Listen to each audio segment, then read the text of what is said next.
اعوذ باللہ من الشیطان الرجیم بسم اللہ الرحمن الرحیم الحمدللہ الذی جعل کمال دینہ و تمام نعمتہ بولایت علی بن ابی طالب علیہ السلام والصلاة والسلام علی سید الانبیاء والمرسلین وعلی طیبین الطاہرین المعصومین اما بعد فقد قال امیر المومنین علی بن ابی طالب علیہ السلام بسم اللہ الرحمن الرحیم اجمل ابن نابغہ۔ ناظرین گرامی قدر سامعین محترم، السلام علیکم ورحمۃ اللہ۔ نہج بلاغہ کا خطبہ نمبر 61 میں مولا نے 5 چیزوں کی جانب ہمیں متوجہ کیا ہے۔ سب سے پہلے کہ عمرو بن عاص کی تمام خصوصیات بیان فرمائی ہیں۔ نابغہ یعنی حرام کارے کا بیٹا، تہمت تراش، کاذب، وعدے خلاف، بے حیا، کمینہ، بیکاری، بخیل، خیانت کار، سنگ دل، مکار و حیلہ ساز۔ اور دوسری کہ جنگ بھڑکانے میں ماہر خطیب ہے۔ تیسری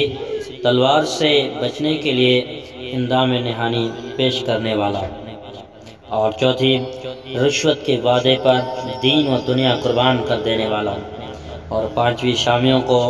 حضرت سے متنفر کرنے کے لیے حضرت علی علیہ السلام کو بدنام کرنا اور تہمتیں گڑنا اور اس کی تردید کرنا۔ مولا فرماتے ہیں کہ نابغہ حرام کارے کے بیٹے عمرو بن عاص پر تعجب ہے کہ وہ شامیوں کے روبرو اپنا یہ گمان ظاہر کرتا ہے کہ علی تو بس ہنسی مذاق میں مبتلا رہتا ہے، اور یہ کہ میں ایک ایسا آدمی ہوں جو تفریحات، کشتی اور ایجادات و ادھیڑ بن میں لگا رہتا ہوں۔ یقین کرو کہ اس نے جھوٹ بولا ہے اور گناہ گاری کے عالم میں رہ کر وہ سب کچھ کہا ہے۔ ہر قسم کے گفتار میں سب سے زیادہ برا اور شرانگیز کلام جھوٹ بولنا ہوتا ہے۔ جھوٹوں پر لعنت آئی ہے۔ وہ جب بھی بولتا ہے جھوٹ بولتا ہے، اور وعدہ کرتا ہے تو خلاف ورزی کرتا ہے، کچھ مانگتا ہے تو چمٹ کر جاتا ہے، یعنی لیے بغیر پیچھا نہیں چھوڑتا۔ اس سے کچھ مانگا جائے تو کنجوسی کرتا ہے، عہد کرتا ہے تو اس میں خیانت کرتا ہے، اور رشتوں اور تعلقات کو منقطع کرنے میں بے باک و سنگ دل ہے۔ جنگ قریب ہو تو احکامات و تنبیہات جاری کرنے میں اس کا جواب نہیں، یعنی خود کو دلیروں اور بہادروں کی طرح دکھاتا ہے، مگر صرف اس وقت تک کہ تلواریں میان سے نہ نکلی ہوں، اور جب جنگ شروع ہو جائے تو اس کا سب سے بڑا مکر اور حربہ یہ ہوتا ہے کہ وہ ننگا ہو کر قوم کے سامنے اپنے اندام نہانی بطور تحفہ پیش کر دیا کرتا ہے، اور یہ بھی سمجھ لو کہ مجھے جس چیز نے تفریحات اور دل بستگی کے اشتغال سے باز رکھا ہے وہ موت کو ہر لمحہ پیش نظر رکھنا ہے۔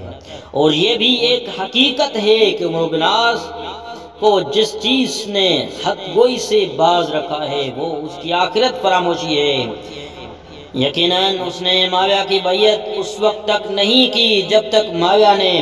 اسے وہی کچھ دینے کی شرط نہ مانی ہو جو اسے مطلوب و مرغوب تھا، اور جب تک اپنا دین چھوڑنے کا تحفہ معاویہ سے نہ لیا، بیعت نہ کی۔ خطبہ نمبر 62 میں مولا نے چند چیزوں کی جانب اشارہ کیا ہے کہ سب سے پہلے کہ حضرت علی علیہ السلام کے صحابہ نے ملک شام اور معاویہ پر فوج کشی کا تقاضا کیا تو انہیں صبر سے جنگ کی تیاری کا مشورہ دیا۔ دوسری بات، سفیر کے ناکام واپس آنے سے پہلے اعلان جنگ یا حملہ کرنا اتمام حجت میں رکاوٹ بنے گا، اور معاویہ کو بہانہ ہاتھ آئے گا اور کہہ دے گا کہ ہمیں بات سمجھنے اور بیعت کا موقع نہ ملا۔ تیسری کہ حضرت علی علیہ السلام کو پہلے سے معلوم تھا کہ معاویہ سے جنگ لازم ہے، رسول اللہ کی دی ہوئی خبریں جھٹلائی نہیں جا سکتی۔ اور چوتھی، سابقہ حکمرانوں نے نئی تصورات اعمال جاری کیے اور مسلمانوں کو برانگیختہ کیا، پھر سختیاں کی اور سب کچھ بدل کر رکھ دیا۔ آئیے خطبے میں چلتے ہیں کہ مولا فرماتے ہیں کہ جریر ابن عبداللہ جلی معاویہ کے پاس بیعت لینے کے لیے موجود ہے۔ ایسے حالات میں میرا جنگ کے لیے آمادہ ہو جانا ان پر بیعت میں داخلے کا دروازہ بند کرنے کے مانند سمجھا جائے گا، اور اگر ان کا ارادہ بیعت اور اطاعت کے نیک عمل کا ہو بھی تو جنگ کی تیاری انہیں ارادہ بدلنے پر ابھارے گی۔ لیکن میں نے جریر کے لیے ایک وقت و مدت مقرر کر دی ہے، اور اس مدت کے گزر جانے کے بعد اس کا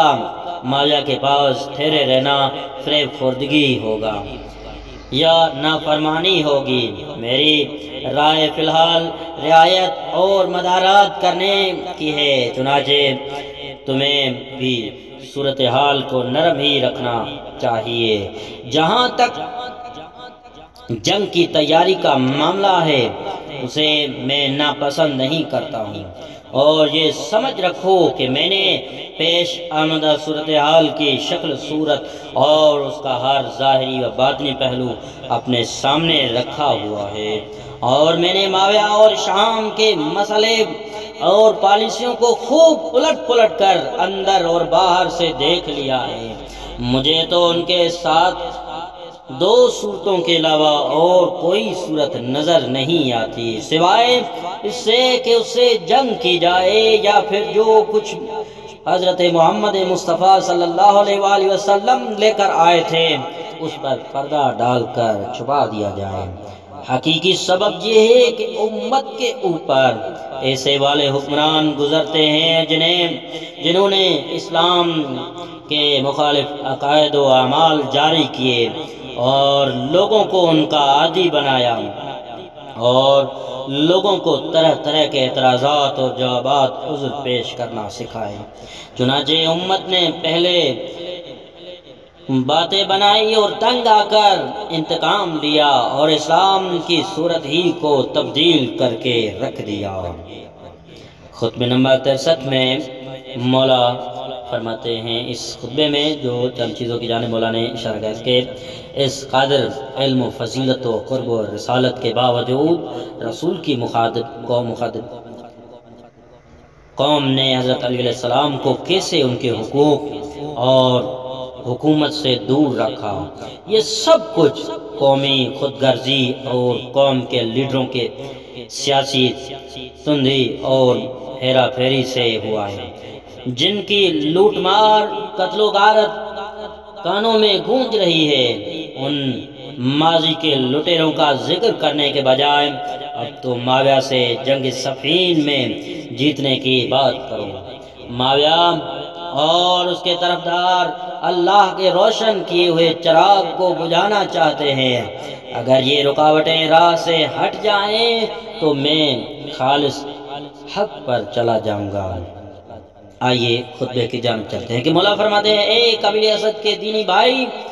میدان جنگ میں خلافت کا سوال کرنا ایسا ہی ہے جیسا کہ تمہارے گھوڑے کا تنگ ڈھیلا اور حرکت میں ہو اور تم نے نا ہموار زمین پر گھوڑا دوڑاتے ہوئے اس کی لگام ڈھیلی چھوڑ دی ہو۔ بہرحال تمہیں زوجہ رسول زینب بنت جحش اسدی کی بنا پر سسرالی رشتے کی قرابت سے سوال کرنے کا حق ہے، اور تم نے معلومات چاہیے، لہذا معلوم ہو کہ ہمیں ظلم و ستم و سازشی و غداری سے مقام خلافت و حکومت سے دور رکھنا، باوجود ہی کہ ہم نسبی برتری رکھتے ہیں اور رسول اللہ صلی اللہ علیہ وآلہ وسلم سے تمام قسم کی ہم آہنگی، تعلق، رشتے اور ناطہ میں شدت سے وابستہ تھے، یعنی نبوت و رسالت و حکومت و دولت میں من جانب اللہ ورثہ دار تھے۔ قریشی قوم نے تو حکومت کو مستقلاً برقرار رہنے والی پسندیدہ منافع بخش سمجھا، اس لیے اسے ہتھیا لیا تھا، اور ہم نے حقدار ہوئے بھی ان کا توڑ کرنا اور ذاتی استفادے کو اس کے لیے برا سمجھا کہ ہمارے اور ان کے درمیان حکم یا ثالث اللہ جیسی قادر مطلق و عادل ہستی موجود ہے، اور ہمیں ان کو اسی کے روبرو قیامت پر پلٹنا بھی ہے۔ تو اپنے دماغ سے اس لوٹ مار قتل و غارت کے ہنگامے کو دور کر دینے جس کا شور گھر گھر مچا ہوا ہے، جس کے لیے حکومت غصب کی گئی تھی، اب تو معاویہ بن ابی سفیان کے پھیلائے ہوئے اس جال کی بات کرو جس کی وجہ سے یہ جنگ صفین ہو رہی ہے۔ چنانچہ زمانے نے اپنی رلانے کی کوششوں کے بعد مجھے ہنسا دیا، اور بے خدا کوئی حیرانی نہیں، تعجب تو اس صورتحال پر ہے جو تعجب سے بھی فارغ کر دیتی ہے اور خرابیوں اور کریوں میں کثرت پیدا کر دیتی ہے، اور وہ یہ کہ قریشی قوم اپنی پوری مکاری و تدبر سے اللہ کے نور کو اس کے چراغ میں سے بجھانے کے در پہ ہو گئی ہے، اور نور کے فوارے کو اس کے چشمے کے پھوٹنے کی جگہ ہی سے بند کر دیا چاہتے ہیں، اور میرے اپنے درمیانی گھاٹ میں وبائی اور زہریلا پانی پھیلا دیا ہے، اور اگر ہم میں سے ان میں سے موجود مصائب و مشکلات ختم ہو جائے تو میں انہیں خالص راہ حقانیت پر چلا سکتا ہوں، اور اگر دوسری اس صورت پر برقرار رہے تو اللہ نے فرما دیا ہے کہ ان کی ہدایت یابی کی حسرت میں اپنی جان نہ گنواؤ، یعنی ضائع نہ کرو، یقیناً اللہ ان کی چالاکیوں اور صنعت کاریوں کا جاننے والا ہے۔ السلام علیکم ورحمۃ اللہ وبرکاتہ۔